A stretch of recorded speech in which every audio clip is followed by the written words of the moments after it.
आज जो नया चैप्टर हम स्टार्ट कर रहे हैं बहुत ही इजी चैप्टर है। जनरली हर व्यक्ति इससे इंट्रोड्यूस होता है अपने एनवायरनमेंट के बारे में। तो ये चैप्टर का नाम ही है आज जो हम स्टार्ट कर रहे हैं, एनवायरनमेंट। तो उसको ध्यान से समझिएगा कि एनवायरनमेंट में क्या क्या चीजें हैं और कैसे हम इसको सेव करेंगे, क्या क्या प्रॉब्लम आएगी, जिससे कि हर व्यक्ति को इसका सफर करना पड़ता है अगर हम एनवायरनमेंट को मेंटेन नहीं रखेंगे। तो ये चैप्टर का नाम ही एनवायरनमेंट है। तो पहले तो आप इसे देखिए एनवायरनमेंट कहते किसको है, what is environment, what are the definition of environment.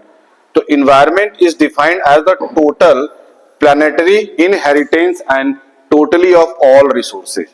Planet पे जितनी चीजें हैं, जितनी भी प्लैनेटरी इनहेरिटेंस है और totally of all resources, that means is a environment.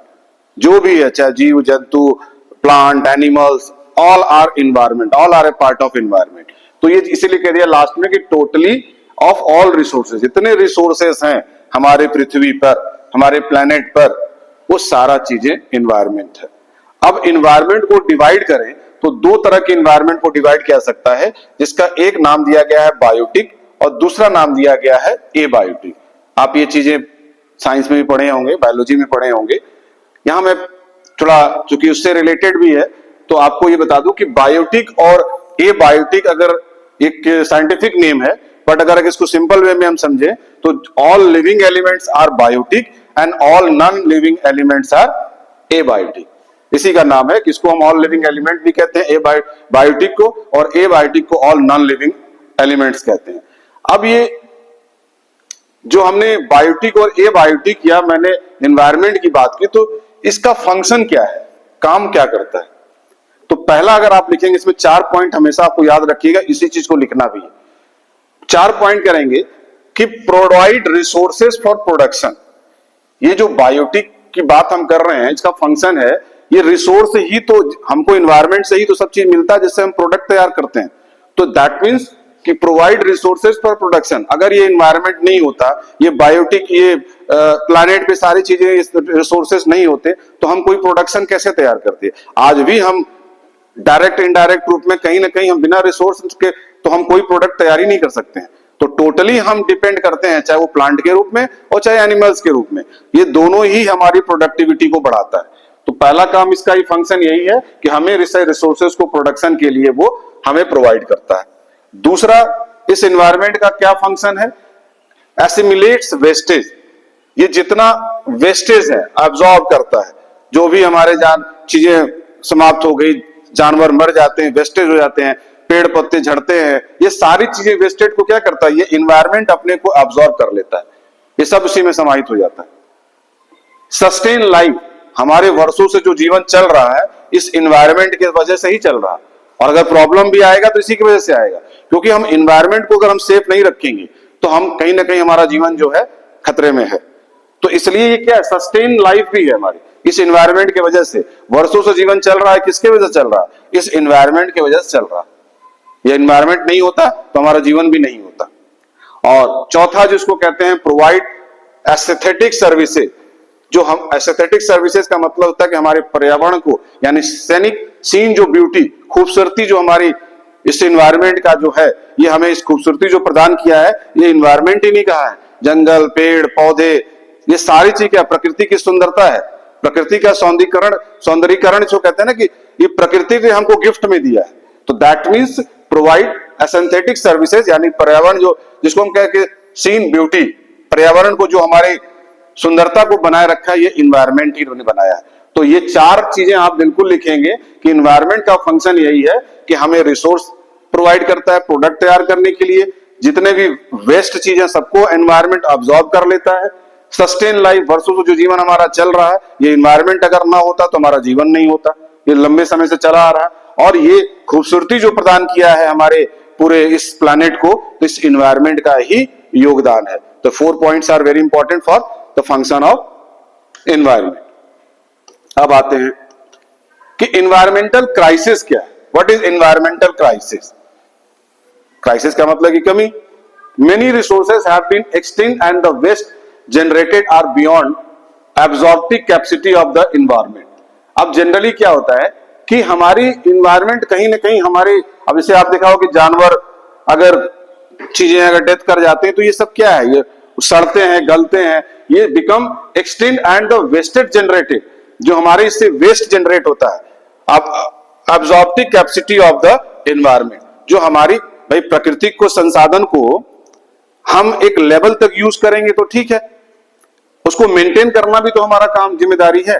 जैसे एग्जांपल में अगर आपको मैं कहें कि मान लीजिए कि एक पेड़ को लगाते हैं, एनवायरमेंट को मेंटेन करने के लिए हम पेड़ लगा रहे हैं, तो पेड़ को तैयार होने में 5 साल लगता है, लेकिन पेड़ को काटने में 2 मिनट लगता है। तो अगर हम किसी रिसोर्स को अगर हम यूटिलाइज कर रहे हैं तो हमें उस रिसोर्स को मेंटेन कैसे करेंगे?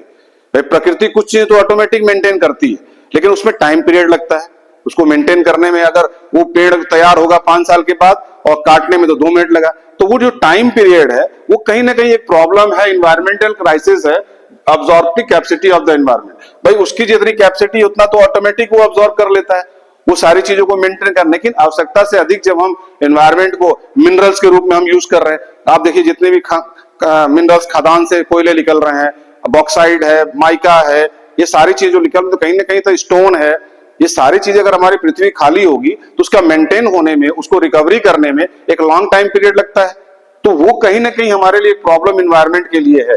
अब ये रीजन क्या है, क्यों ऐसा क्राइसिस आ रहा है, इन्वायरमेंट को डिस्टर्ब करने में क्या प्रॉब्लम आ रही है? तो सबसे पहला तो ये पॉपुलेशन वर्ड जो है वो हमेशा हर चीज में रहेगा। ये पॉपुलेशन एक बहुत बड़ा हमारे लिए अभिशाप है, जिसके वजह से हर चीज में दिक्कत आती है, जिसको कहते हैं पॉपुलेशन एक्सप्लोशन। हमारी जो जनसंख्या है वो दिन पे दिन बढ़ती जा रही है, तो जब से जनसंख्या बढ़ेगी यानी कि हमारे रिसोर्सेज तो लिमिटेड है, लेकिन पॉपुलेशन बढ़ती जाएगी तो रिसोर्सेज आर लिमिटेड, और जब पॉपुलेशन बढ़ेगी तो उनकी वांट्स भी अनलिमिटेड होगा। तो how it is possible to maintain everything for the people? दूसरा, intensive and extensive use of renewable and non renewable. Intensive and extensive, चाहे जैसे भी हो, जब हम उसको आवश्यकता से अधिक हम रिन्यूएबल रिसोर्सेस या नॉन रिन्यूएबल रिसोर्सेस को यूज करेंगे तो ये भी एक क्राइसिस का कारण है। The development process has polluted the atmosphere and water and there is a decline in air and water quality. और हमारी क्या है, जब हम चीजों को हम यूज कर रहे हैं, गाड़ियां यूज कर रहे हैं, इन्वायरमेंट हमारा दूषित हो रहा है, तो ये कहीं ना कहीं हमारे पानी को भी दूषित कर रहा है, हवा को भी दूषित कर रहा है। तो ये कारण है कि हम अपनी आवश्यकता से अधिक जब हम चीजों को यूज कर रहे हैं तो इन्वायरमेंट को कहीं ना कहीं हम डिस्टर्ब करेंगे, तो ये सारी चीजें प्रॉब्लम क्राइसिस तो होगी इन्वायरमेंट की। तो इसी को लिखा है the development process has polluted. हमारा विकास तो हो रहा है, लेकिन हमारी इन्वायरमेंट पॉल्यूटेड हो रही है। एटमॉस्फेयर किससे? वाटर से, जो डिक्लाइन जो वाटर से, और एयर एंड वाटर क्वालिटी, जो हमारे हवा का जो हवा में जो चीजें हैं, ये सारी चीजें, और पानी, ये दोनों चीजें हमारी दूषित हो रही हैं। इस एनवायरमेंटल क्राइसिस का एक तीसरा रीजन ये। अगर हम ये पहले में तो 2 पॉइंट मैंने बता दिया, यानी reason for the crisis 3 point, population explosion, intensive and एक्सप्लोन, आवश्यकता से अधिक, चाहे इंटेंसिव कहें चाहे एक्सटेंसिव कहें, जब हम रिन्यूएबल और नॉन रिन्यूएबल रिसोर्सेज का यूज करेंगे तो। और तीसरा जो हम कह रहे हैं कि हमारे इस डेवलपमेंट से हमारी एयर और वाटर जो है दोनों ही पॉल्यूटेड हो रही है। दूसरे की बात करेंगे, ग्लोबल वार्मिंग। अब क्या है ग्लोबल वार्मिंग? जब आपका बर्फ जब गलेगी, मेल्ट होगा, तो किसका लेवल बढ़ेगा? सी लेवल बढ़ेगा। अब देखिए, global warming is the observed and projected increase in average temperature of earth atmosphere and ocean. जब ये चीजें होंगी तो क्या होगा? हमारी पृथ्वी का टेम्परेचर और हमारे समुद्र का, ये दोनों चीजें क्या होगा? ये टेम्परेचर इंक्रीज करेगा, बढ़ेगा, ये देखा जा रहा। During the past century the atmospheric temperature has risen by 0.6 degree Celsius and sea level has risen several inches. इसके वजह से क्या हुआ, जब अगर हम पुराना इतिहास देखें अगर, तो हमारा टेम्परेचर 0.6 सेल्सियस से होने से कुछ इंच हमारे समुद्र का जो लेवल है, ओशियन लेवल है, वो बढ़ गया। रीजन क्या रहा? What are the causes of global warming? तो burning of coal and petroleum product, sources of carbon dioxide, methane. जब हम कोयले का यूज कर रहे हैं, पेट्रोल का यूज कर रहे हैं, ये सर संसाधन रिसोर्सेज जब हम यूज करते हैं तो इससे क्या निकलता है? CO2, methane gas. आप देखिएगा कि जब जानवर भी मर जाते हैं तो सड़ते गलते हैं, तो उससे क्या क्रिएट होता है? उससे मीथेन गैस क्रिएट होती है। तो वो मीथेन गैस कहीं ना कहीं हमारे टेम्परेचर को इफेक्ट डालती है। तो जब टेम्परेचर को इफेक्ट डालेगी तो वो मेल्ट होगा तो लेवल किसका बढ़ेगा? सी लेवल बढ़ेगा, और सी लेवल अगर बढ़ेगा तो सुनामी आएगा, हरिकेन आएगा, तमाम तरह की आपदाएं आएंगी, ये सारी चीजें। तो burning of coal, petroleum product, sources of carbon dioxide and methane, this is the main reason of the global warming. दूसरा, डिफॉरेस्टेशन, जो धड़ल्ले से पेड़ कट रहे हैं, methane gas release in animal wastage, जो जानवर जो मर जा रहे हैं तो उससे क्या हुआ? मैंने कहा कि मीथेन गैस जनरेट होती है। Increase cattle production which leads to deforestation, methane production. जो कैटल प्रोडक्शन, ये क्या है? से इससे क्या मीथेन गैस रिलीज हो रही है। क्या इफेक्ट डाल रहा है इस ग्लोबल वार्मिंग से? तो क्या हुआ? आइस जो है मेल्ट हो रही है, और मेल्ट होगी तो क्या होगा? सी लेवल बढ़ेगा। मैंने पहले ही कहा ice is melting world wide which leads to the increase in the sea level. जब आइस मेल्ट होगी तो ये मीथेन गैस और ये CO2 से क्या होगा? ये इससे टेम्परेचर जनरेट होगा, और ये टेम्परेचर कहीं ना कहीं हमारे आइस को मेल्ट करेगा, और मेल्ट करेगा तो लेवल किसका बढ़ेगा? सी लेवल बढ़ेगा। और जब सी लेवल बढ़ेगा तो क्या प्रभाव डालेगा? Increase incident of the diseases. इससे क्या होगा? पहला तो होगा कि हरिकेन्स, अदर स्टॉर्म, इस तरह की जो सुनामी आता है ये सब बढ़ेगा, लाइकली टू बिकम स्ट्रॉन्गर, ये मजबूत होगा। और दूसरा, हमारे इससे बीमारियां भी बढ़ेगी। आपको कोई बाढ़ आता है, इस तरह की जब सुनामी आता है, तो जब ये रिटर्न होता है तो तमाम अपने साथ तो सारी गंदगी लेके आ रहा है, तो जब ये ड्राई होता है उससे बीमारियां उत्पन्न होती हैं। कभी भी बाढ़ आएगा, जब रिटर्न होता है तो कुछ लोग तो बाढ़ में मर जाते हैं, और कुछ लोग जो बाद में जो बचते हैं जो लोग, उनकी बीमारियों से मौत होती है। तो मलेरिया है और इस तरह के तमाम, डेंगू है, ये सारे डिजीज डेवलप होते हैं। There are thousand of species like polar bear. और इससे क्या होगा कि जो बर्फ पे जो जानवर होते हैं, स्पेसीज होते हैं, जैसे पोलर बियर है, ये सब डेंजर में, क्योंकि ये प्रजातियां क्या धीरे धीरे लुप्त हो रही हैं। ये लुप्त होंगी तो हमारे कहीं ना कहीं हमारे इन्वायरमेंट को डिस्टर्बेंस होगा। तो these are the thousand of species like polar bear and are danger. जब ये स्पेसीज जो है लुप्त होंगी तो कहीं ना कहीं हमारा इन्वायरमेंट जो है डेंजर जोन में आ जाएगा। तीसरा, ओजोन डेप्लीशन। ओजोन, आपको पता है कि ओजोन लेयर जो है हमारे सनलाइट को ओजोन ही हमारे बचाता है, एक परत है जिसके वजह से हम सुरक्षित हैं, डायरेक्ट सनलाइट हमें नहीं मिल रहा। तो ये भी क्या, ozone depletion refers to destruction of ozone in the ozone layer due to presence of, वो ओजोन लेयर को भी इफेक्ट डाल रहा है। कैसे? Chlorine from man made by chlorofluorocarbon, जो हम जिसको CFC कहते हैं, ये हम यूज करते हैं। ये हमारे तमाम तरह के जो हमारे इलेक्ट्रॉनिक्स चीजें हैं सब उसमें हमारा CFC यूज होता है। तो ये कहीं ना कहीं हमारा इसका जो गैस जो इससे निकल रही है, ये सब किसको डिफेक्ट डाल रही है? ओजोन को डाल रही है, जो हमको कहीं ना कहीं प्रोटेक्शन हमारे पृथ्वी पे जो लोग रह रहे हैं उनको कर रहा है। रीजन क्या है ये ओजोन को डिप्लीशन होने का? तो रीजन CFC क्या है? ये जनरली कूलिंग करता है, AC में, रेफ्रिजरेटर में, फ्रिज में हमारा लगा उसमें क्या, कौन सी गैस है? वो CFC है। वो CFC कहीं ना कहीं उससे गैस जो रिलीज हो रही है वो हमारे ओजोन को डिप्लीट कर रही है। फायर एक्सटिंग्विशर, जो हम फायर एक्सटिंग्विशर लगाते हैं आग बुझाने के लिए, उसमें हैलोजन लगे रहते हैं, ये क्या है? ये भी हमारा डिप्लीशन डालता है, effect of ozone depletion. More violet, ultra violet rays जो है comes to earth and causes damage to living organ, और ये डायरेक्ट क्या होता है? हमारे लिविंग ऑर्गेनिज्म को डैमेज करता है। अल्ट्रावायलेट रेडिएशन में भी रेस्पॉन्सिबल फॉर, और दूसरा क्या इसका प्रभाव पड़ता है? ये सारे जो हम CFC यूज कर रहे हैं, हम ये हैलोजन यूज कर रहे हैं फायर एक्सटिंग्विशर में, ये सारी चीज हमारा क्या एनवायरनमेंट को तो दूषित कर ही रहा, ओजोन तो कर ही रहा। इसके अलावा स्किन कैंसर, इससे जो निकल रहा है हमारे दिन पर दिन, देखिए स्किन की प्रॉब्लम सबसे ज्यादा हो रही है। डॉक्टर के पास चले जाइए तो देखिए स्किन वालों की वहां लगता है लाइन लगी हुई है। तो that is also may be responsible for skin cancer. Ultraviolet radiation may influence the growth of terrestrial plant, और जो हमारे प्लांट की ग्रोथ को भी, ये टेरेस्टोरियल जो प्लांट्स हैं जो हम अपने लगाते हैं, उन सबों के लिए भी ये कहीं ना कहीं नुकसानदेह है। अब एक वर्ड आता है मॉन्टेरियल प्रोटोकॉल। एक मॉन्टेरियल प्रोटोकॉल बनाया गया, एक कसम खाई गई, एक नियम बनाया गया। ये protected historical treaty design in the member of the UN, United Nation, protect to ozone. इन्होंने एक कसम खाई कि हम लोग अपने इन्वायरमेंट को कैसे मेंटेन करेंगे, कैसे उसको सुरक्षा प्रदान करेंगे। तो UN ने एक कसम खाई, एक इन्होंने प्लान किया जिसको हम मॉनिटरियल प्रोटोकॉल कहते हैं, कि ओजोन लेयर को बचाने के लिए हम इस CFC पे कम कंट्रोल करेंगे। इसमें क्या रखा गया? Monitor protocol, all the signing member assign, जितने मेंबर्स थे सब इन लोगों ने साइन किया, फ्रीज किया consumption and production of CFC by the year, मतलब इन्होंने ये मतलब कंज्यूम करना और प्रोडक्शन प्रोडक्ट तैयार करने, सीएफसी का जो हम कंज्यूम और प्रोडक्शन दोनों कम करेंगे 2013 तक। ये एक उन्होंने एक सब लोगों ने मिलकर, इस मेंबर ने इस पे एक सहमति जताई कि हम लोग, क्योंकि इससे सभी को नुकसान है इस एनवायरनमेंट के, ये सीएफसी का जो हम लोग यूज कर रहे हैं, तो धीरे धीरे इस पे हम इसको कंज्यूम करना और इसको प्रोडक्ट तैयार करने में हम कमी लाएंगे। 2013 तक इसमें हम लोग इस पे कहीं ना कहीं हम सफलता प्राप्त कर लेंगे। India sign the monetary product, और भारत जो है इस मॉनेटरी प्रोडक्ट, तो ये तो यूएन ने बनाया था 2013 तक हम इस पे कंट्रोल करेंगे। भारत ने भी 17/9/2092 में इस पे साइन किया, इस मॉनेटरियल प्रोटोकॉल पे। तो ये जो मॉनेटरियल प्रोटोकॉल है ये रिड्यूस किया क्या, किस चीज का, burden of CFC, help in the ozone recovery, मतलब जो सीएफसी का जो बर्डन था हमारे ओजोन पे, उसकी रिकवरी करने के लिए इसका मेन उद्देश्य था। अब बात आती है कि what are the challenges to India environment, Bharat को एनवायरमेंट के को लेकर क्या क्या चैलेंज फेस करने पड़े। तो पहला तो है कि लैंड डिग्रेडेशन।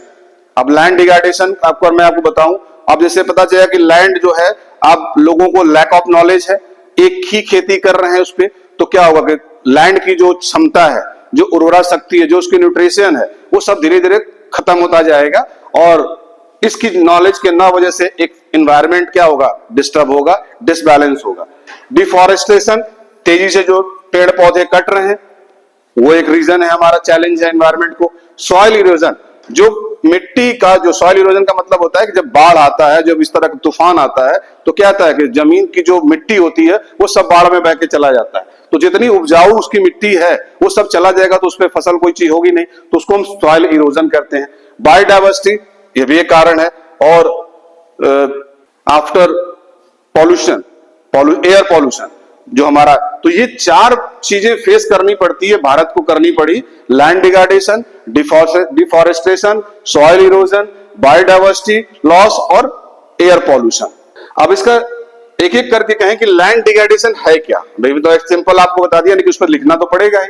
अब इस पे आप इसको ध्यान रखिएगा, इस तरह के क्वेश्चंस पे डायरेक्टली क्वेश्चंस नहीं आता, ये स्टोरी बेस्ड आएगा, उसमें से आपको कहीं ना कहीं कहानियों के रूप में, जिसमें आपको इससे प्रश्न इसको अच्छे से समझे रहेंगे तो आप उसका जवाब दे पाएंगे। Land degradation refers to decline in the overall quality of soil. Land degradation क्या है, हमारे सॉइल की जो क्षमता है, water on vegetation condition commonly caused by human activity. अब हमें कहां पे पानी की क्षमता है, कहां क्या है, ये सारी चीजें हमारे इसी के अंतर्गत आता है। In India land suffer different types of degradation mainly because the unstable use and inappropriate management practices. मैंने कहा ना कि जानकारी है नहीं, कौन सी जमीन उपजाऊ है, कहां पे मुझे कितनी खेती करनी चाहिए, कैसे हमको अपने हमको क्रॉप्स को बदल बदल के करना चाहिए ताकि उस जमीन की न्यूट्रिशन शक्ति क्षमता जो है बनी रहे और हमारा उपजाऊ बना रहे। तो ये सब नॉलेज नहीं है, एप्रोप्रिएट प्रैक्टिसेस नहीं है, मैनेजमेंट नहीं है, जिसके वजह से ये लैंड डिग्रेडेशन हमारे इंडिया को फेस करना पड़ता है। Such kinds of degradation leads to lower food grain production, और इसके वजह से क्या होगा, उर्वरा शक्ति या उसकी प्रोडक्शन क्षमता कम होती है, जो ये फेस करना पड़ता है। क्या कारण है भाई, किसी न किसी का लैंड कोई ना कोई चीजें होती है तो उसके पीछे रीजन होता है। तो रीजन क्या है भाई, ज्यादा आवश्यकता से अधिक जब जंगल कटेंगे, डिफॉरेस्टेशन ड्यू टू ओवरग्रेजिंग, जो आपको जानवर जो आवश्यकता से अधिक सारी चीजें उसको चरे, मतलब जो भी उस पे चीजें घास और ये सब चीजें सब चरेंगे, तो overgrazing. Due to encouragement into forest land, भाई पेड़ हम काट रहे हैं, तेजी से लगा रहे हैं, कम लगने में उसको टाइम लग रहा है, उसको तैयार होने में। जंगल कट रहे हैं, मतलब काट कर होटल बना रहे हैं। और इम्प्रॉपर क्रॉप रोटेशन, हमें पता ही नहीं है कि हमें क्रॉप का रोटेशन कैसे करना है, इम्प्रॉपर रूप से हो रहा। अगर हम धान की फसल उत्पादन कर रहे हैं तो धान ही कर रहे हैं, उस जमीन पे हम कोई फसल और कर ही नहीं रहे, तो इससे क्या होगा कि उसकी जो शक्ति है, जो क्षमता है, वो धीरे धीरे कम होती जाएगी। तो that is the all are the reason of the land degradation. दूसरा आता है डिफॉरेस्टेशन में क्या करें, involve permanent destruction in the forest and woodland. It refers to cutting, clearing and removal of rainforest where land is thereafter converted in a non-forest use. जब पूरा जंगल काट डालेंगे तो क्या होगा, कहीं ना कहीं हम इसके भागीदार होंगे एनवायरमेंट का। Deforestation is rising at such a rapid scale that it has totally disturbed the ecological balance of the country. जब लगातार पेड़ कटेंगे तो क्या होगा, हमारा इकोलॉजिकल इकोसिस्टम, हमारा हमारा इन्वायरमेंट क्या बैलेंस होगा, तो इकोलॉजिकल सिस्टम तो हमारा डिस्टर्ब होगा ही, जिसके वजह से क्या होगा, बैलेंस हमारा डिसबैलेंस में कन्वर्ट हो जाएगा। सॉइल इरोजन, मैंने कहा soil erosion take place when the surface soil and washed away through exclusive rain and flood. जब बाढ़ आता है, आवश्यकता बाढ़ आ गया, बारिश खूब हो रही है, तो अपने साथ जितनी भी वो मिट्टी थी सब बहा के लेके चला गया, तो that is a soil erosion. Deforestation is one of the main reason आपका डिफॉरेस्टेशन है। जब हमारे देश में आवश्यकता से ज्यादा जो पेड़ कट रहे हैं, जंगल कट रहे हैं, जो मेन रीजन है हमारे इस लैंड डिग्रेडेशन का। The quantity of nutrient loss due to erosion each year ranges from 5.8 to 8.5 million. जो ये हमारी जो इरोजन हो रहे हैं, हमारी उर्वरा शक्ति जो धीरे धीरे क्या हो रही है, कम होते जा रही है, 5.8 से 8.4 मिलियन हो गया। Biodiversity loss means variability among living organism from all sources. जैसे biodiversity loss as a serious economic and social cost for any country, as many plant and animal species are severely threatened by the distribution of habitat and over exploitation of resources। क्या हुआ, धीरे धीरे चीजें लुप्त होती जा रही हैं, हमारी स्पेसीज लुप्त होती जा रही हैं। तो ये सारी चीजें को हमें कहीं ना कहीं कंट्रोल करना पड़ेगा, तभी हम एनवायरनमेंट को मेंटेन कर पाएंगे। और पांचवा एयर पॉल्यूशन। एयर पॉल्यूशन में हमने पहले ही बताया कि presence of material in air in such as a concentration which are harmful to man the environment. In India, air pollution is widespread in urban areas where vehicles are major contributors. Air pollution सबसे ज्यादा हमारे urban areas में है, जो हम गाड़ियां use कर रहे हैं, जो हम उससे CO2 जो निकल रहा है उससे जो यूज कर रहे हैं, हम फ्रिज यूज कर रहे हैं, ये कहीं ना कहीं चीजें एक तो ओजोन को डिस्टर्ब कर रहा है, दूसरा हमारे एयर पॉल्यूशन हमारे कहीं ना कहीं ये व्हीकल सबसे बड़ा एक कारण है एयर पॉल्यूशन को बढ़ाने में। In few area high concentration of industry, और कुछ जगह ये भी है इंडस्ट्रीज जहां पे लगे हुए हैं, वो भी एक बहुत बड़ा कारण है। उससे जो भी इंडस्ट्री से जो भी धुएं निकल रहे हैं, जो भी इंडस्ट्री से पॉल्यूशन हो रहा है, वो हमारे कहीं ना कहीं प्लांट को और एनिमल्स को दूषित कर रहा है। Few areas which concentration of industries of the thermal power plant led in air pollution. इसीलिए गवर्नमेंट ने इसके लिए एक कंट्रोल बोर्ड बनाया जिसको CPCB कहते हैं, सेंट्रल पॉल्यूशन कंट्रोल बोर्ड, जिसको खास करके ये इंडस्ट्रीज पे कंट्रोल करने के लिए एक बोर्ड बनाया गया भारत के द्वारा। CPCB कहते हैं सेंट्रल। कभी कभी क्वेश्चन आता है कि व्हाट इज CPCB, तो CPCB इज, अब इस पे स्टोरी बेस्ड क्वेश्चन आ सकता है, आपसे पूछ देगा, कुछ ऐसी स्टोरी बना देगा कि अगर पॉल्यूशन को कंट्रोल करने के लिए गवर्नमेंट स्टोरी बना दिया कि यहाँ से इंडस्ट्रीज है, एक व्यक्ति वहां 50 लोग वहां काम करते हैं, वहां प्रोडक्शन खूब बढ़ रहा है, ऐसी स्टोरी बना के देगा। प्रोडक्शन बढ़ने के बाद वहां पे चिमनी से धुएं निकलते हैं, वो पॉल्यूशन होता है। तो इस पॉल्यूशन को कंट्रोल करने के लिए सरकार ने कौन सा अपना एक बोर्ड बनाया था, तो उसका नाम लिखेंगे CPCB, जिसको कहते हैं control pollution, central pollution control board. ये जनरली कंट्रोल किस पे है, इंडस्ट्रीज के लिए ही बनाया गया था। Sustainable development. सस्टेनेबल डेवलपमेंट से सस्टेन का मतलब था कि लंबे समय तक हम उस पर बने रहें। Sustainable development is the development which will allow all future generation to have a potential average quality of life that is at least as high which is being enjoyed by the current generation। sustain का मतलब कि हम इस पे अपनी चीजें बनाए रखें, allow to future generation के लिए, भविष्य के लिए। क्वालिटी ऑफ लाइफ, अपने जीवन की जो क्वालिटी है उसको बनाए रखें, as least कम से कम as a high which is being enjoyed by the current generation. हम अपनी जो आज की जो करंट जनरेशन है उसके साथ हम अपनी सस्टेन बने रहें, और ये कब बने रहेंगे, जब हम चीजों को नियंत्रण रखेंगे। तो sustainable development is a development विच क्या है, जो बेसिक नीड्स हमारी को पूरा करे, यानी meets basic needs of poor people.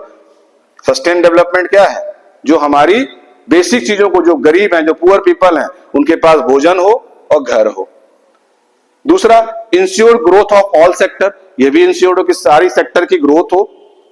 The term sustainable development has its origin in the International Union for the Conservation of Natural Resources, IUCN, जो 1980 में बना, वर्ल्ड कमीशन स्ट्रेटेजी रिपोर्ट। ये सस्टेनेबल डेवलपमेंट जो है, इसकी ओरिजिन कहां से हुई थी, ये जो its origin in the international union, अंतरराष्ट्रीय संघ जो बना था, किस लिए, जो नेचुरल रिसोर्स को कंजर्व करने के लिए, यानी कि कंजर्वेशन ऑफ नेचुरल रिसोर्सेज, जो IUCN के नाम से आता है।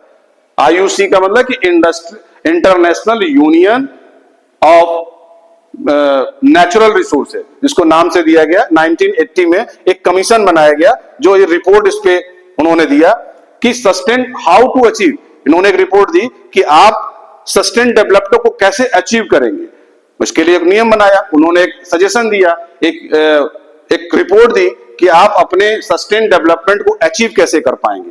तो पहला उन्होंने किया रिस्ट्रिक्ट यूज, कुछ चीजों पर रिस्ट्रिक्शन लगाया of renewable resources, rate of extraction should not exceed rate of regeneration. इन्होंने कहा कि इस पे नियम बनाया कि आपका जो एक्स्ट्रा रिसोर्सेज का यूज करने, मान लीजिए आप रिसोर्सेज यूज करिए, अगर आप 10 पेड़ काट रहे हैं तो आप 15 पेड़ लगाइए।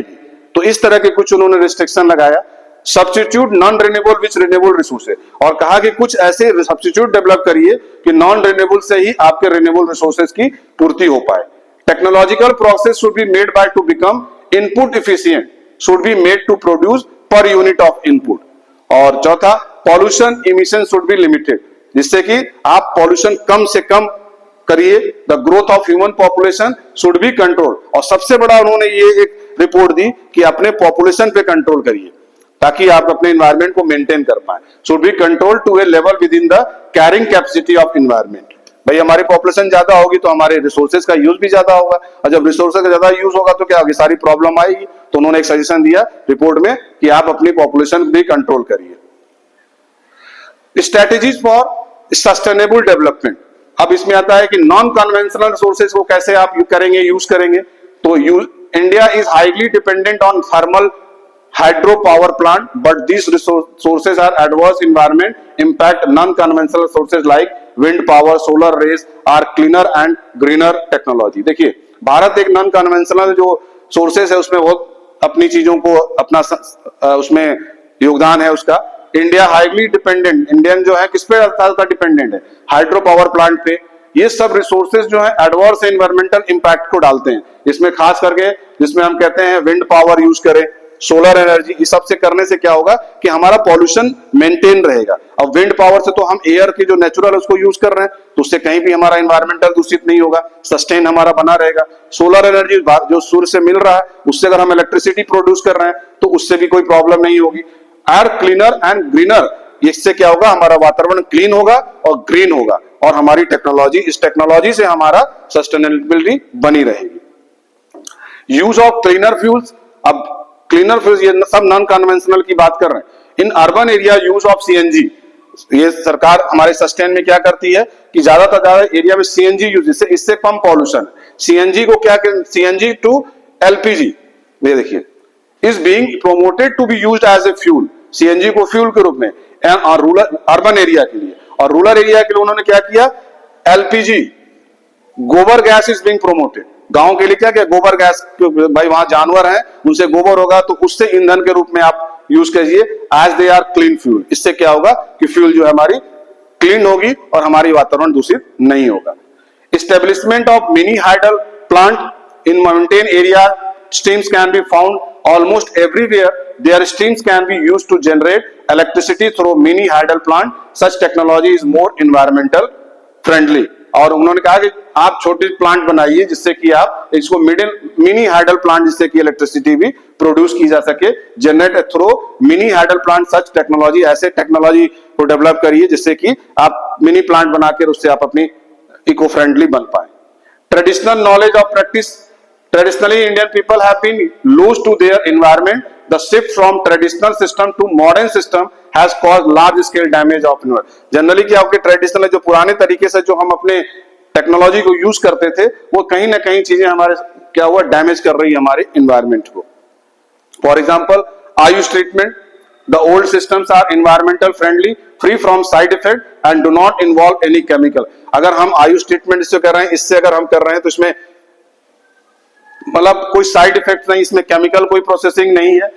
यूज ऑफ बायो कंपोस्ट, हम कोशिश करें कि बायो कंपोस्ट करें, जो चीजें गांव में जैसे है जो वेस्ट है जानवरों का, उससे अगर हम कोई बायो कंपोस्ट बनाते हैं खाद के रूप में तो वो हमारे लिए ज्यादा प्रोडक्टिव ज्यादा होगा और हमारे लिए एनवायरनमेंट को दूषित कम करेगा। The use of chemical fertilizer to increase, भाई अगर हम केमिकल फर्टिलाइजर यूज करते हैं तो हमारी प्रोडक्टिविटी तो बढ़ाता है, बट उसका एक साइड इफेक्ट भी है, उसका farmers have to again started, तो किसानों ने क्या शुरू कर दिया, फिर से वही अपनी ऑर्गेनिक वेस्टेज जो है उसको डिफरेंट टाइप्स में यूज करना शुरू कर दिया। एग्जांपल में cattles are maintains only because they produce during which is an important fertilizer, उनके जो वेस्ट है उससे फर्टिलाइजर के रूप में, खाद के रूप में, जिसको हम ऑर्गेनिक एग्रीकल्चर कहते हैं, यूज करते हैं। कंट्रोल ऑफ बायोपेस्ट, अब इसमें एक सजेशन ये है, जो मैंने इस रिपोर्ट की बात कर रहे हैं, जो IUCN मैंने बताया ऑक्सीजन के लिए जो बनाया गया कि आपको अपने सस्टेन कैसे करना है। तो क्या गया, जो आप जैसे जनरली क्या करते हैं कि हम कीड़े मकोड़ों को मारने के लिए क्या करते हैं,